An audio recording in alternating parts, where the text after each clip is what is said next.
Foam, అదే నురుగు, గాలిలో తేలుతూ నింగిని తాకాలనుకొని మధ్యలోనే మాయమైపోయేది. ఇదే నురుగు ఫిబ్రవరి 1కి సుమారు 12 సంవత్సరాల క్రితం మనిషి నైపుణ్యానికే సవాలు విసిరింది. సుసాధ్యం అనుకున్న అంతరిక్ష ప్రయాణం, సౌర కుటుంబంలో నివాసం, ఒక్కరోజు 2 రోజులు కాదు, ఏకంగా 16 రోజుల సైంటిఫిక్ మిషన్ పూర్తి చేసిన ఘనత సాధించి మనిషి సామర్థ్యాన్ని చాటి చెప్పే మరో చరిత్ర సృష్టించబోతున్న కొద్ది నిమిషాల్లో ఆ విజయాన్ని, ఆ సంతోషాన్ని, 7 మనుషుల ప్రాణాన్ని, ఎన్నో సంవత్సరాల ఒక అభివృద్ధి గల దేశ శాస్త్రీయ శ్రమని తన బుద్భుత ప్రాయాన్ని ప్రదర్శిస్తూ నేల కూల్చింది. అసలు ఏంటా చరిత్ర? ప్రపంచంలోనే అత్యధిక నాగరికత, వైమానిక శాస్త్రీయతను ప్రదర్శించే అమెరికా దేశాన్ని ఆలోచింపచేసిన ఆ సంఘటన మన భారతదేశాన్ని కూడా విషాదంలో ముంచేసిన ఒక మాంటూ కథ. ఎవరి మాంటూ? పేరు లేని తనకు తనే పేరు పెట్టుకుంది. అప్పుడు తెలియదు ఆ పేరు భారతదేశానికి కూడా పేరు తెస్తుందని. కర్నల్ గ్రామంలో పుట్టి రాష్ట్రానే కాదు, ఏకంగా దేశాన్ని జయించింది ఆస్ట్రోనట్ అవ్వాలనే తన పట్టుదల. ఏరోస్పేస్ ఇంజనీరింగ్ అనేది అబ్బాయిలకు మాత్రమే అనే తన తండ్రి ఆలోచనని, తనని మార్చాలనుకున్న విదేశాల ప్రొఫెసర్స్ని కూడా ఏ విద్య అయినా అబ్బాయిలకో అమ్మాయిలకో సంబంధించిన పరిధి కాదు అని, మనిషికి పట్టుదల ఉంటే నింగిలోనూ నివసించగలమని చాటి చెప్పింది. ఇదంతా జరిగింది 90s, 2000లో కాదు, 80sలో. తనే మన ఇండియన్ ప్రైడ్ కల్పనా చావ్లా. వందలు వేలు కాదు, లక్షల మంది ఆడపిల్లలకు ఒక ఇన్స్పిరేషన్. వాళ్ళను కన్న తల్లిదండ్రులకు ఒక ఆడపిల్ల చదువు ఆ కుటుంబానికే కాదు, దేశం, ప్రపంచం కాదు, ఏకంగా సౌర కుటుంబం వరకు వాళ్ళ కీర్తిని చేర్చగలదని చెప్పింది మన ఆడబిడ్డ కల్పనా చావ్లా. కల్పనా చావ్లా బన్నార్సి లాల్ చావ్లా సంజోగ్దా కర్బందా దంపతులకు 4వ సంతానం. తను పుట్టింది 17 మార్చ్ 1962 హర్యానాలోని కర్నల్లో. కల్పన తండ్రి టైర్ మ్యానుఫ్యాక్చరింగ్ ప్లాంట్కి యజమాని.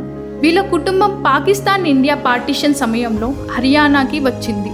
కల్పన తండ్రి చిన్న చిన్న పనులు చేస్తూ కష్టపడుతూ టైర్ మ్యానుఫ్యాక్చరింగ్ ప్లాంట్ని స్థాపించారు. కల్పనని చిన్నప్పుడు మాంటూ అనే పిలిచేవారు.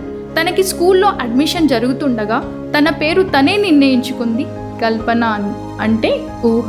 కల్పన చిన్నప్పటి నుండే ఒక సాధారణ అమ్మాయిలా కాకుండా తనకు క్రియేటివిటీ, ఇమాజినేషన్ ఎక్కువ. ప్రతిదీ తెలుసుకొని అవగాహన చేసుకునే తత్వం. ఒక విధంగా చిన్నప్పటి నుండే కల్పన దృఢత్వం తన తల్లి ప్రోత్సాహన వల్లే.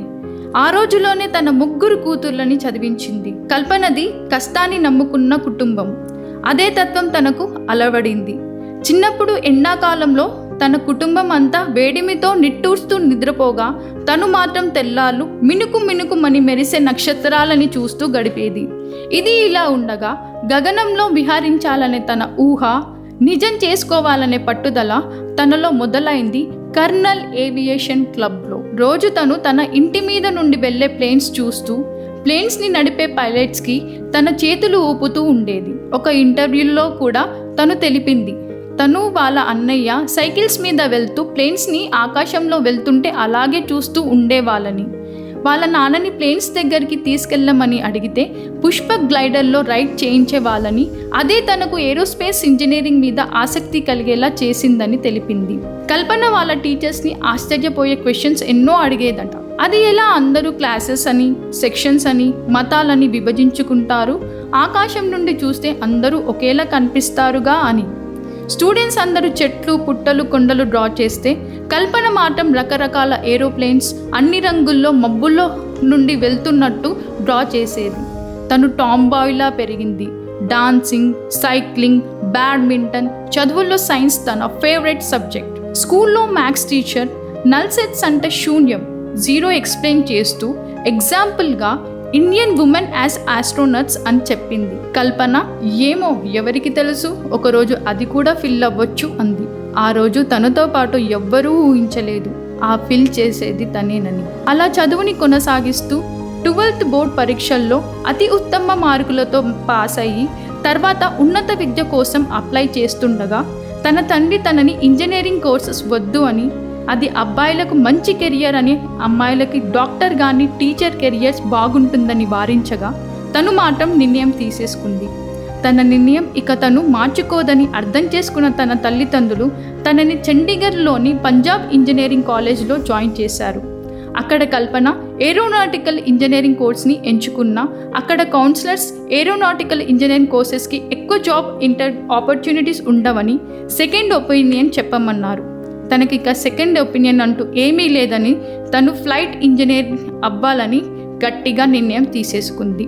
కల్పనకు ఏరోస్పేస్ సైన్సెస్ మీద ఉన్న ఆసక్తి తన తోటి విద్యార్థులని, సీనియర్స్, ప్రొఫెసర్స్ అందరినీ ఆశ్చర్యపరిచేది.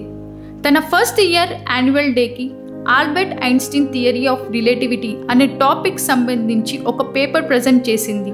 మొత్తానికి 1982 ఇయర్లో తన బ్యాచ్లోనే 3rd ర్యాంక్ సాధించి తనకి ఏరోస్పేస్ ఇంజనీరింగ్ మీద ఉన్న ఆసక్తి, తన అకాడమిక్ రికార్డ్స్, తను చేసిన ప్రాజెక్ట్స్ ఫర్దర్ తను విదేశాల్లో ఎంఎస్సీ చేయడానికి దోహదపడ్డాయి. కానీ విదేశాల్లో తను ఎంఎస్సీ చేయడానికి యూనివర్సిటీ కన్ఫర్మ్ చేసిన కుటుంబం నుండి అడ్డంకులు ఎదుర్కోవడం వల్ల క్లాసెస్ లేట్గా జాయిన్ అయ్యింది. అదే తన జీవితంలో మరో ముఖ్యమైన సంఘటనకు దారితీసింది. కల్పన పియరీ హ్యారిసన్ అనే ఫ్లయింగ్ ఇన్స్ట్రక్టర్తో ప్రేమలో పడింది. 1983లో హ్యారిసన్ను వివాహం కూడా చేసుకుంది. హ్యారిసన్ ఏవియేషన్ ఆథర్ కూడా. కల్పనకు తన మనసులో, జీవితంలోనే కాదు తను ఒక స్నేహితుడిగా, ఒక గురువులా కల్పనకు ప్లేన్ నడపడం కూడా నేర్పించాడు. ప్రోత్సహించే భర్త తోడైతే భార్య గగనాన్ని కూడా తాకగలదు అని నిరూపించాడు. కల్పన అలా single and multi engine land ఏరోప్లేన్స్తో పాటు సింగిల్ ఇంజిన్ సీప్లేన్స్కి కూడా లైసెన్స్ సంపాదించుకుంది. ఆ తర్వాత ఒక సర్టిఫైడ్ ఫ్లైట్ ఇన్స్ట్రక్టర్ కూడా అయ్యింది. కల్పన చావ్లా జీవిత చరిత్ర చూస్తే తనే కాదు, ఆడపిల్లలు చదువుకోవాలనే తన తల్లి, కూతురు నిర్ణయాలని గౌరవించిన తండ్రి, భార్య అంచెలంచెలుగా ఎదుగుతున్న తన ఎదుగుదలగా భావించే భర్త, ఇలా ఎన్నో ఇన్స్పైరింగ్ క్యారెక్టర్స్. ఇలా కొనసాగుతూ ఎన్నో నేర్చుకుంటూ 1988లో యూనివర్సిటీ ఆఫ్ కొలరాడో బౌల్డర్ నుండి తన డాక్టరేట్ పూర్తి చేసింది. ఎక్కడా ఆగకుండా అదే సంవత్సరంలో NASA's Ames research centre power lift computational fluid dynamics work చేయడం స్టార్ట్ చేసింది. NASA National Aeronautics and Space Administration 1958లో ఎస్టాబ్లిష్ అయిన ఒక ఇండిపెండెంట్ ఏజెన్సీ. యునైటెడ్ స్టేట్స్లో ఇక్కడ civil space programme, aeronautics research and space research work జరుగుతుంది. అమెరికావి ఎన్నో space exploration programmes, project Mercury, project Gemini, 1968 నుండి 1972 Apollo moon landing machines, the Skylab space station, the space shuttle, ఇలా ఎన్నో ప్రాజెక్ట్స్ రన్ చేసే research centre. ఇంకా క్లుప్తంగా చెప్పాలంటే 1969 ఇయర్లో మొట్టమొదటిసారి చందమామ మీద అడుగు మోపిన నీల్ ఆర్మ్స్ట్రాంగ్ అపోలో 11 మిషన్కి చెందిన వాడే. కల్పన పవర్ లిఫ్ట్ కంప్యూటేషనల్ కాదు, దాని తర్వాత ఎన్నో ప్రాజెక్ట్స్ చేస్తూ తన రీసెర్చ్ కొనసాగిస్తూనే ఉంది. తన సైంటిఫిక్ నాలెడ్జ్ అండ్ ఇంటెలిజెన్స్తో సాగిన ఆ రీసెర్చ్ మొత్తం కాన్ఫరెన్సెస్లో డాక్యుమెంట్స్గా, జర్నల్స్గా సెక్యూర్ అయ్యాయి. 1993లో తను ఒక కీలకమైన బృందంతో simulation of moving multiple body problems research చేసింది. కల్పన ఎంత బిజీగా ఉన్నా సరే ఇండియాలోని తన స్కూల్ అండ్ కాలేజ్తో టచ్లో ఉండేది. టాగోర్ బాల్ నికేతన్ తను చదివిన స్కూల్ నుండి కల్పన ప్రతి సంవత్సరం 2 స్టూడెంట్స్ నాసాని విజిట్ చేసేలా ఏర్పాట్లు చేసింది. ఇండియా నుంచి వచ్చిన స్టూడెంట్స్ని తనే స్వయంగా రిసీవ్ చేసుకొని వాళ్లకు అన్ని సదుపాయాలు కల్పించి రీసెర్చ్కి సంబంధించిన ఎన్నో విషయాలు వాళ్ళు తెలుసుకునేలా చేసేది. తన ఆశయం తననే కాదు, తనలా చాలామంది సాధించాలని తన తపన. అలా కొనసాగుతున్న తన రీసెర్చ్ లైఫ్లో తను ఊహించి సాధించాలనుకున్న ఆ కళ నిజమయ్యే సమయం రానే వచ్చింది. 1994 డిసెంబర్లో సెలెక్ట్ అయ్యి 1995 మార్చ్లో జాన్ స్పేస్ రీసెర్చ్ సెంటర్కి తను రిపోర్ట్ చేసింది. ఒక సైంటిఫిక్ రీసెర్చర్ కల్పనలా కాదు, 15 మెంబర్స్ గ్రూప్లో తను ఒక ఆస్ట్రోనట్గా 1 సంవత్సరం పాటు ట్రైనింగ్, ఇవాల్యుయేషన్స్ ఎదుర్కొని ఒక క్రూ రిప్రజెంటేటివ్గా astronaut office EVA robotics and computer branches యొక్క టెక్నికల్ ఇష్యూస్కి అసైన్ చేయబడింది. అసలు ఏంటా మిషన్, ఏంటా స్పేస్ షటిల్? ఒక స్పేస్ షటిల్ మన భూమి దాటుకొని స్పేస్లో జీరో గ్రావిటీలో స్పేస్లో ఆల్రెడీ ఎగ్జిస్టింగ్ ఆబ్జెక్ట్స్ మధ్యలో ఆ వేగాన్ని, ఆ టెంపరేచర్ ఇంకా ఎన్నో పారామీటర్స్ తట్టుకొని ఉండాలంటే దాన్ని ఎలా డిజైన్ చేయాలి, అందులో మనుషులు ఎలా ఉండగలరు, వాళ్ళు అక్కడికి చేరే వరకు, చేరిన తర్వాత మళ్ళీ తిరిగి భూమి మీదకు వచ్చే వరకు వాళ్ళ కమ్యూనికేషన్ ఎలా జరగాలి, ఇలా వివిధ రకాలుగా ఆలోచించి హ్యూమన్ ఇంటెలిజెన్స్ ఇంకా రోబోటిక్ సాఫ్ట్వేర్ సహాయంతో ఇవన్నీ మేనేజ్ చేస్తూ, మానిటర్ చేస్తూ ఎన్నో వందల టెస్టింగ్స్ జరుపుతూనే ఉంటారు స్పేస్ రీసెర్చ్ సెంటర్స్లో. అందులో భాగంగానే Kalpana development of robotic situational awareness displays and testing space shuttle control software మీద STS-87 స్పేస్ షటిల్. కల్పన ఊహ, తన తపన, తన కష్టం, తన ఇష్టం, తన సైంటిఫిక్ నాలెడ్జ్ అండ్ ఎన్నో సంవత్సరాల పట్టుదల, అదేనండి తన అంతరిక్ష ప్రయాణం. తను చీకట్లో ఆకాశంలో చూసిన చుక్కలతో సావాసం.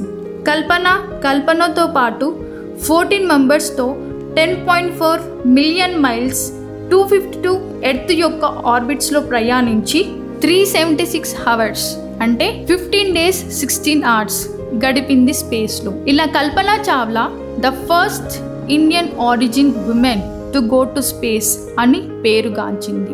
STS-87 ఈ మిషన్ యొక్క ముఖ్య ఉద్దేశం సన్ ఔటర్ లేయర్స్ లోకి శాటిలైట్స్ ని పంపించి స్టడీ చేయడం. ఇండియన్ ప్రైమ్ మినిస్టర్ ఆ సమయంలో ఇందర్ కుమార్ గుజ్రాల్ గారు కల్పన అంతరిక్షంలో ఉండగానే కాల్ చేసి కంగ్రాచులేషన్స్ తో పాటు తనను ఇండియన్ ప్రైడ్ గా భావించారు. Yes, Mr. Gujral, I hear you loud and clear. How do you read me? Kalpana, we are proud of you. Each one of us in India is proud of us. Proud of person like you who has done such a pioneering work. And particularly the women and youth of India. ఆ movement ఇండియాకి గర్వించగల movement అని తెలిపారు. కొన్ని అనుకోని కారణాల వల్ల STS-87 space shuttle ప్రయాణం అనుకున్నన్ని రోజులు సాగలేదు. స్పార్టన్ రీసెర్చ్ మాడ్యూల్ సరిగ్గా పనిచేయకపోవడం వల్ల, అది హ్యాండిల్ చేయడం కల్పన చావ్లాకి అసైన్ చేసిన టాస్క్ వల్ల తన మీద ఆరోపణలు వచ్చినా వాటిని ఎదుర్కొని ముందుకు సాగింది. ఆకాశం అంతా చీకటిని అందంగా మలిచిన ఆ నక్షత్రాలని స్ఫూర్తిగా తీసుకుంది కాబోలు. ఏ మాటను తిరిగి చూడకుండా తన రీసెర్చ్ లో కొనసాగింది. కొత్త విషయాలు తెలుసుకుంటూ, ఫెయిల్యూర్స్ గల కారణాలు విశ్లేషించి వాటిని అధిగమిస్తూ జూలై 27, 2000 లో కల్పన చావ్లా STS-107 కి సెలెక్ట్ అయ్యింది. ఇదే తన సెకండ్ మిషన్. ఈ మిషన్ 13 సార్లు డిలే అయింది స్పేస్ షటిల్ లోని కొన్ని లోపాల వల్ల. చివరికి జనవరి 16, 2003 ఈ మిషన్ ని లాంచ్ చేశారు. ఈ మిషన్ మొదట్లో కల్పన పైలట్ కు అసిస్టెన్స్ వహించింది టేక్ ఆఫ్ లో.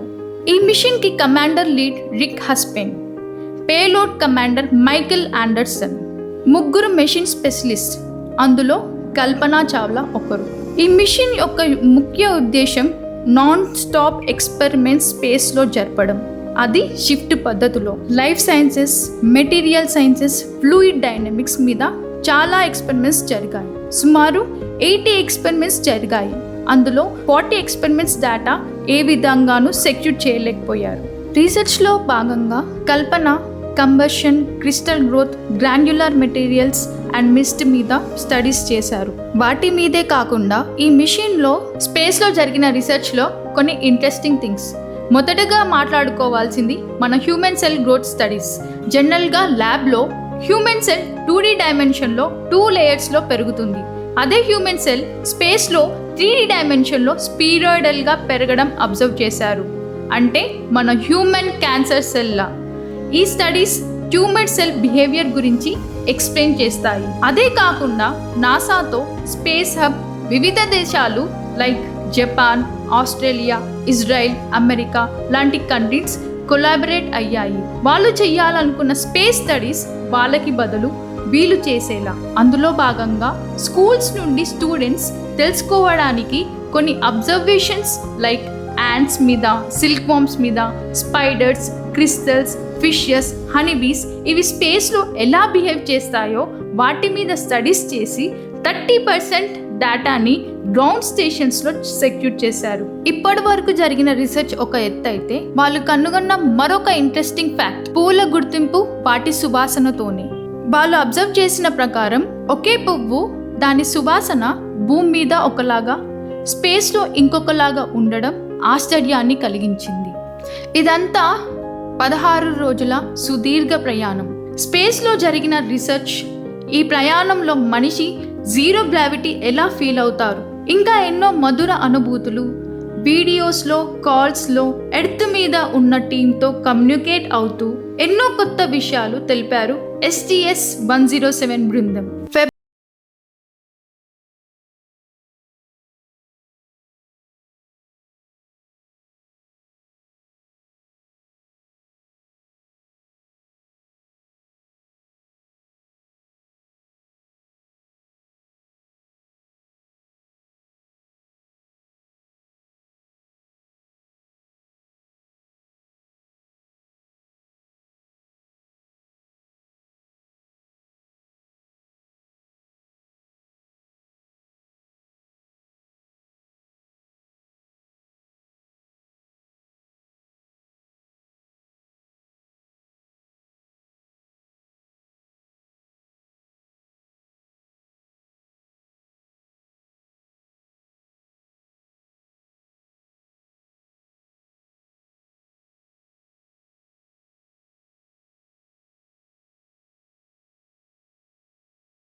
You are just your intelligence.